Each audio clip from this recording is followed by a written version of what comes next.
Bom.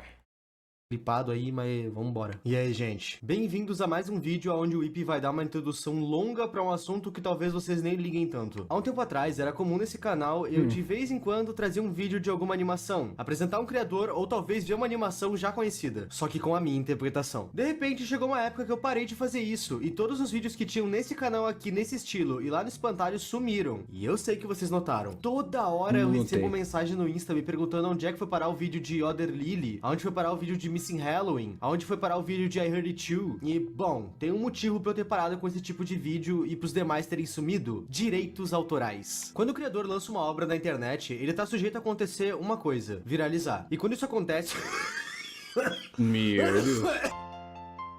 E quando isso acontece, é muito comum que um serviço de streaming compre os direitos do projeto para colocar ele no seu catálogo. Isso aconteceu com Digital Circus e com Contrafilé. Um foi pra Netflix e o outro pro Prime Video. E, bom, às vezes os contratos são legais. Tipo, a gente vai ter o teu projeto no nosso catálogo, mas a exibição dele por terceiros tá liberada. E é por isso que os meus vídeos de ambos os assuntos não caíram. E nem o de ninguém. Mas tem contratos que pedem exclusividade. Reprodução única no canal do criador e no serviço de streaming. E foi exatamente isso que aconteceu com a animação Pleasant In. Inclusive, conselho aí a mim, tira esse vídeo do ar antes que ele seja removido. Eu tomei um strike aplicado diretamente pelo criador da animação, o que foi bem paia. Mas relaxem, eu consegui me resolver com o dono da animação no off, ele já tirou o strike e tá tudo certo. E, gente, não ataquem ele, beleza? Ele é um animador e precisa de oportunidades. Colocar o seu trabalho num catálogo de streaming ajuda muito ele, e eu tenho certeza que esse strike não veio dele, veio do contrato. E por eu também ser um criador indie procurando oportunidades, eu entendo ele. Ele foi muito respeitoso e removeu o strike sem problema nenhum.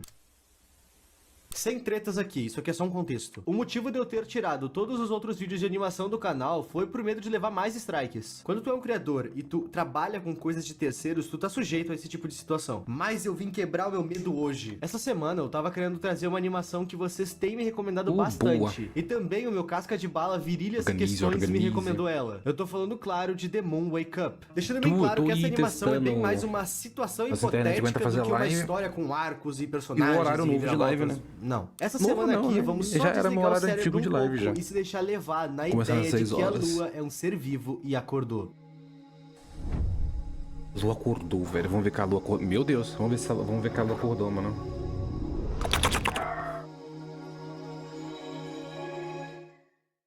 Loja do canal. As estampas novas vão ser vendidas somente até o dia 10 deste mês. Corre! Pera aí, o que é aquilo ali que tá vindo ali? É uma recomendação? A cada eclipse solar que o nosso sistema solar tem, o editor aqui do canal, Laximite, consegue terminar de fazer um vídeo pro canal dele. E é sempre os longa-metragem muito bem produzidos e com várias participações especiais. Depois desse vídeo aqui, dá uma passada no vídeo novo dele que ele lançou. Eu prometo que vale a pena. Agora sim, vamos pro vídeo.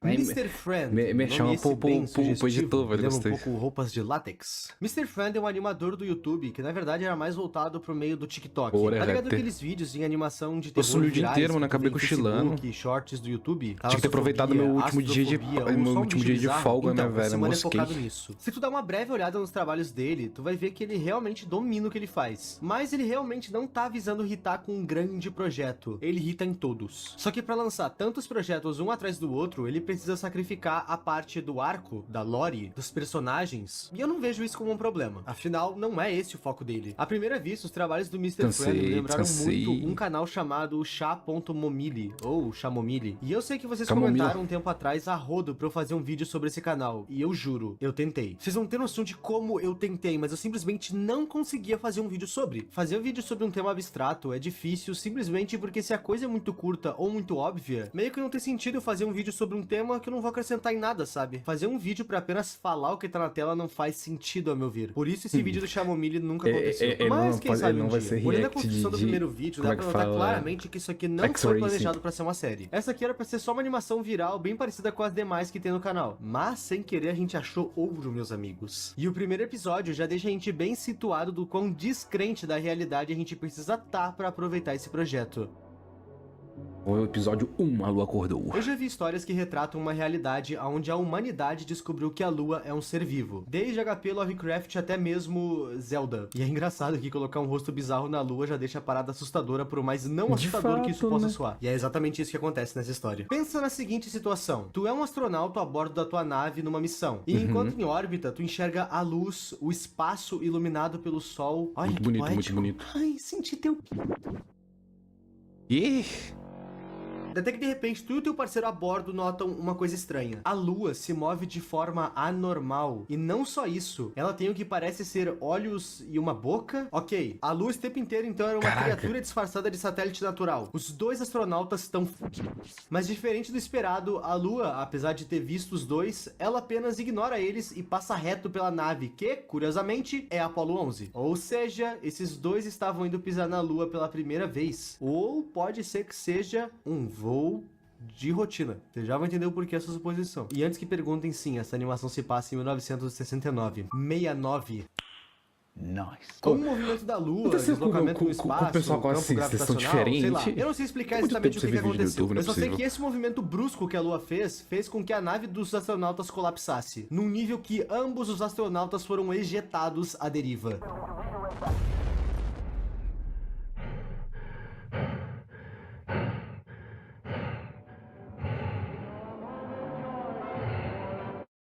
O alvo supostamente era a Terra. Eu não quero só narrar, eu quero dublar.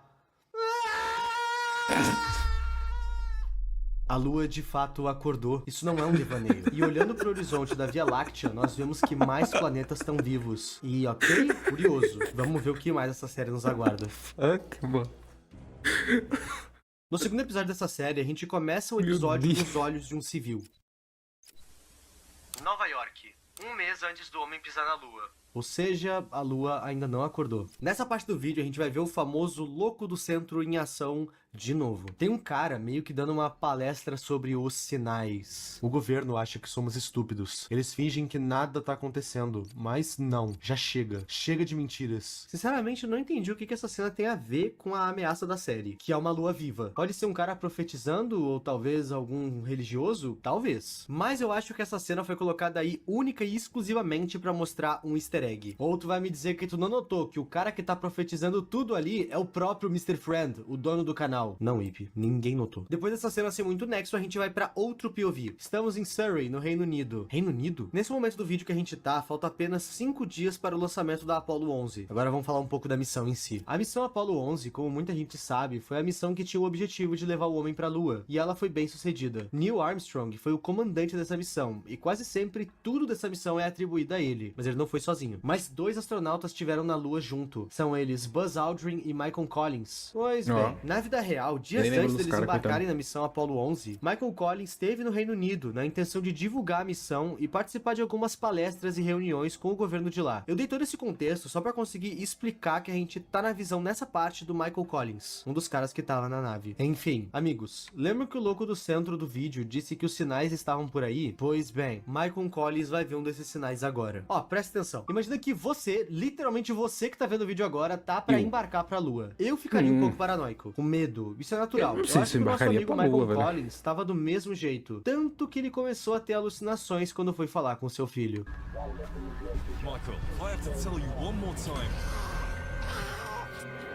Se vocês prestarem atenção, os desenhos que a criança estava fazendo são da Lua e dos demais planetas. Os Meu mesmos que a gente viu Deus. despertando também lá no primeiro episódio. Nesse universo, a gente descobre que a Lua acordar era algo meio que profetizado. Em certa cena desse vídeo, a gente vê um povo antigo louvando a Lua enquanto ela vem de impacto com a Terra, tendo direito a até mesmo um desenho disso no chão. E, bom, se a Lua tá viva e tá fora da Terra, logo ela é um alienígena, certo? Eu me engatei numa linha de raciocínio que não tem nada a ver com vídeo, mas eu vou falar. Vocês já pararam pra pensar como os povos antigos sempre têm as teorias de coisas vindas de fora da Terra ou de datas pro fim do mundo? Vocês já pararam pra pensar o porquê? Se a gente olhar na Bíblia, é citado em alguns momentos De personagens fato. específicos olhando pro céu e vendo o quê? Anjos. Criaturas com formatos assustadores, voadoras, com olhos e até mesmo boca às vezes, sempre lá no céu. Eles chamavam isso de anjos porque essa é a crença deles, o povo antigo da Bíblia. Agora pega toda essa minha frase, todo esse monólogo e remove a palavra anjo anjos dele. A gente tá falando de aliens. Exatamente como acontece nessa cena, onde vemos a lua gigante vindo à Terra e o povo antigo cultuando ela, como se ela fosse algo maior, de complexidade e significado maior. E é porque de fato ela é. A TV já tá noticiando o iminente impacto da lua com a Terra. As pessoas em diferentes lugares do mundo estão vendo o impacto, mas elas não podem fazer nada. Não tem como fugir do mundo. Tudo que elas podem fazer tipo aquele filme contemplar The a Moon catástrofe lá, que será o velho. fim de todos. Um FAO lá?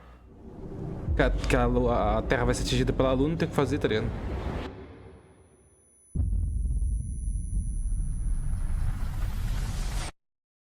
A Lua colidiu com a Terra. Na vida real, a colisão da Lua com a Terra iria extinguir a vida no globo de duas formas diferentes. A extinção da vida não era só a vida humana, era toda a vida. A colisão da Lua com a Terra iria ocasionar a morte de toda a vida pelo seguinte motivo: Terra, Lua. Com o impacto da Lua na Terra, ela iria se quebrar em diferentes pedaços, e parte desses pedaços iria ser jogado para fora, da Terra. Parte dessa quebradiça faria com que a Terra criasse anéis, igual Saturno. E outra parte dessa Lua quebrada iria se juntar com o próprio coisas que voaram do planeta Terra pra... Truveja, relampia... A outra parte dessa quebradiça iria se juntar com outros destroços da Terra e iriam criar uma camada grossa de fumaça em volta do planeta. Ou seja, o Sol não ia mais entrar. Logo, a Terra iria literalmente virar uma bola de gelo. Mas no universo dessa história que a gente tá vendo, como era de se esperar, não foi isso que aconteceu. A Terra se tornou um lugar bem difícil de se viver, mas a humanidade tá tentando dar um jeito há 5 anos. Sim, nessa cena a gente tem um skip de 5 anos. Aproximadamente 3,2 bilhões de pessoas perderam suas vidas nessa catástrofe. E quase todos os mares secaram. A luz do sol não existe mais, mas por algum motivo a Terra não congelou. Talvez não tenha congelado ainda. Querendo ou não, 5 anos é muito pouco tempo, levando em consideração a magnitude do acontecimento. Ok, antes da gente ir pro último vídeo da série, tem algumas coisas que eu preciso citar. Se lembra que na primeira parte a gente viu que não era só a Lua que havia acordado? Então, se lembra dos desenhos do menino no flashback? Talvez o rosto do garoto tá daquele jeito, todo bizarro, fosse a única alucinação daquela cena, mas os desenhos não eram. Isso porque os pesquisadores que estão andando nessa cena em meio aos destroços encontram os desenhos. E além da Lua e outros planetas, a gente também descobre nessa cena que existe alguma outra criatura no céu com tentáculos. E então eu te pergunto, por que tem monstros no espaço? A gente chega perto de uma resposta disso no próximo vídeo. O terceiro episódio começa 10 anos depois do desastre. Por que eu fiz assim? A Lua ficou alojada na superfície da Terra. E como ficou óbvio pra gente lá no primeiro vídeo, os astronautas não conseguiram pousar na Lua. Logo, essa foto icônica não foi tirada. Foto essa que não faz tanto sentido, até porque não tem ar na Lua. Mas enfim, a bandeira dos Estados Unidos não foi cravada em superfície lunar. E nessa cena nós vemos o próprio Neil Armstrong fazendo isso. Ele tá vivo. É por isso que eu acho que aquela primeira voo lá do Apollo 11, que os dois astronautas saíram voando, poderia ser um voo de rotina, porque eu acho que o Neil Armstrong não tava naquele voo, porque não tinha jeito de sobreviver aquilo. Enfim, tô teorizando demais pra uma animação que nem tem tanta lore assim. Mesmo com a Lua ainda estando alojada na Terra, eles quiseram cumprir essa missão. Nessa intro, o narrador fala que, apesar da humanidade estar conseguindo se virar e continuar viva com muita dificuldade, eles têm um problemão em mente. Isso porque Júpiter, Saturno e Urano saíram das suas órbitas para ficar perto da Terra. Essas coisas só ficaram lá no céu olhando, sem avançar. Disclaimer: questões gravitacionais e clima não são tão afetados nessa série. Se um planeta saísse da sua órbita para ficar perto de nós do nada, isso seria catastrófico, sem ele precisar encostar na gente. Aqui nessa série isso não vai ter efeito, beleza? Beleza. Os personagens dessa história estão começando a premeditar uma outra catástrofe. E eles querem prever de fato se isso vai acontecer ou não. Até porque prever é tudo que dá pra fazer, né? Fugir não dá. E indo atrás de conseguir se preparar, a humanidade juntou todos os líderes que sobraram, cientistas e agentes governamentais, e eles criaram a Frontline Research Initiative for Earth New Defense, ou Iniciativa de Pesquisa de Linha de Frente para a Nova Defesa da Terra, ou FRIEND. É melhor assim. E essa sede fica bem na borda da onde aconteceu o impacto, nessa zona, que eles apelidaram de Zona Umbra. Na astrologia, Umbra seria o local mais escuro de uma sombra, e eu vi isso no Google. A FRIEND não tá apenas estudando em como prever um próximo impacto. A esperança de nunca mais ver outro impacto continua, e esses pesquisadores também estão tentando achar formas de prover a vida humana. Afinal, a gente tá vivendo um caos, com quase todo mundo não vivendo ou não vivos. O que tá acontecendo aqui? Eu tô vendo os recursos como água e comida estão escassos, e os que sobraram estão sendo enviados para os pesquisadores da FRIEND. Afinal, eles vão salvar a raça humana. Então eles precisam estar alimentados e hidratados para conseguir pensar direito. E antes que você esteja pensando, não, a agricultura não é uma opção, até porque não tem sol nem água. Só que enquanto eles não conseguem salvar os humanos da escassez e miséria, os demais sobreviventes normais, os civis, não têm muito o que comer ou beber. Tá, agora olha só. Lembra da Zona Umbra? Então, a Lua caiu no continente africano. Até por isso que a sede do Friend tá no Egito, que fica na África, quase no Mediterrâneo. Eu tô explicando tudo isso porque eu quero que vocês olhem pro mapa. O narrador sequer rela nessa informação, mas a Zona Umbra ficou radioativa. E detalhe, enquanto ele fala sobre a escassez de comida, a gente pode ver na animação o POV de um sobrevivente comendo um rato. Rato esse que tava se alimentando dessa radiação. Radiação essa que veio do impacto. Guarda essa informação. Friend. Dentro dos fogões da Friend, eles cozinharam um satélite. O intitulado Orbital Reconnaissance and Interplanetary Surveillance. Ou Reconhecimento Orbital de Vigilância Interplanetária. Difícil, ou velho. ORIS Probe, quer dizer. Enfim, eles vão jogar esse satélite na órbita de um dos planetas que tá de olho na Terra, Júpiter. Pelo que eu entendi, esse satélite estava carregando um satélite menor que iria ser jogado mais perto de Júpiter. Provavelmente para estudar sobre aquele planeta gasoso que agora tá vivo. Só que quando o satélite tá pronto para jogar a sua sonda voadora, isso acontece. Picking up a subtle gravity spike. What the hell? Is that a moon? One of Jupiter's moons looks like Callisto is emerging from Jupiter's mouth. Gravity spike interrupting signals. Protect the solar. Como todos os planetas do Sistema Solar, Júpiter também tem as suas estrelas. E, bom, ele engoliu as suas luas. E jogou uma delas contra o satélite agora, praticamente como meio de defesa. O que é suspeito. Parece que Júpiter sabia os planos daquele satélite. É como se, além de acordar, os planetas e as luas agora Eles têm pensam. consciência. Um outro satélite Oris havia sido jogado sobre Saturno. E ele capturou o mesmo fenômeno, onde Saturno também jogou uma das suas estrelas contra o satélite. No total, a gente tinha 12 satélites Oris, feitos todos com o mesmo intuito, estudar os planetas vivos. Mas todos foram destruídos um por um pelas luas. Esses planetas não estão se aproximando da Terra. E talvez tu esteja se perguntando o porquê que a gente não tentou mandar um satélite pro terceiro planeta que apareceu no fim do primeiro vídeo. Vou explicar o porquê. Esse terceiro planeta é Uranus. E Uranus é outro planeta gasoso, rico em hidrogênio e metano. E, bom, ambos os gases são extremamente inflamáveis. Porém, para conseguir inflamar esses gases é necessário uma coisa que Urano não tem: oxigênio. E, bom, a Terra é rica nisso. Então a gente não quer a atenção desse camarada aí mesmo, porque senão a gente vira uma bola de fogo. Atualmente na série, a humanidade não sabe o que fazer. Eles não podem se defender dos planetas. Caralho, e a gente velho. sequer sabe o que eles querem. O porquê eles despertaram. Claro, o Quando a Urano chega Lua perto do planeta colidiu, ela Terra, liberou uma a Terra espécie de explode, gosma acabou, radioativa né? e de origem desconhecida na Terra. Será que isso tem efeito no solo? Será que a Lua tá fazendo algo com o núcleo da Terra? É a parte da boca dela que tá virada pro chão. E foi bom eu ter citado essa gosma. Lembra da pessoa que comeu o ratinho que tava bebendo dessa gosma? Bom, os pesquisadores encontraram ela. E ela não tá no melhor dos estados, definitivamente.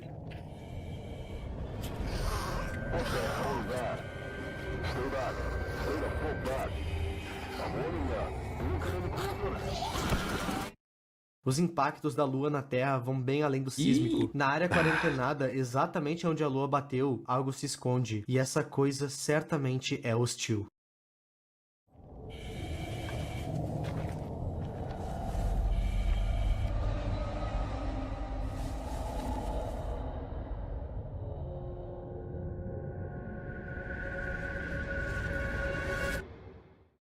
Eu gostei como essa série escalona pra caramba nos seus tópicos, mas ficou claro com o andar da série que a primeira parte era pra ser só um vídeo viral e é isso. E agora o criador tá tentando pôr uma lore. A gente pode dizer que aquela cena onde o filho do astronauta tá com um rosto estranho não era uma alucinação como eu havia teorizado. Exatamente como os desenhos da criança, o rosto dele era um presságio que o pai astronauta teve. E eu tô curioso, mas confuso. Os planetas estão infectados, por isso eles criaram esses rostos e consciências? Essa infecção então também pega em humanos. E outra, por que Saturno, Júpiter e Urano estão vigiando a Terra? Eu acho que essas são respostas que a gente não vai ter nem quando saírem novas partes da série. Mr. Friends é um canal de muitos projetos e eu dificilmente vejo ele focando em um pra dar um fim. Seria legal fazer isso com The Moon Wake Up, mas ele vai ter que suar muito a camisa pra conseguir ligar todos os pontos que ele mas tem muita desde pergunta, o que tá né, acontecendo velho? com os planetas, o que eles querem. É uma e o que é esse infecção, eles vírus, estão olhando o que a é aquela Terra, a criatura Lua tá ali gigante que o menino parada, desenhou, tem e, uma claro, criatura o na que Terra é essa parada. última criatura. E se vocês quiserem uma outra parte disso explicando tudo isso, comenta. Já aproveita e me dá uma ideia de vídeo. Eu tô ficando bem escasso e isso tá me dando medo, inclusive. Se inscreve e até semana que vem.